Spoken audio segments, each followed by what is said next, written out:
In this video, we are going to show you batch processing, another feature that comes as standard with your Sonic Driver fixed Flowmeter. Batch processing is used in many fields such as chemical, pharmaceutical and the food and beverage industries. From the main menu, scroll down to batching.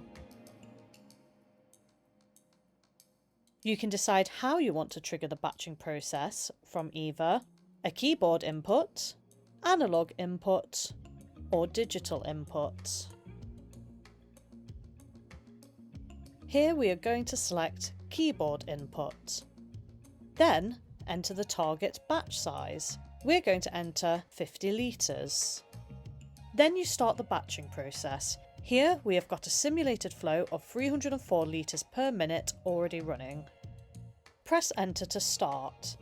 Here you can see the batching total going up, and when the target is reached you can program the Flowmeter to throw a relay, sound an alarm, or the user can simply stop the flow manually.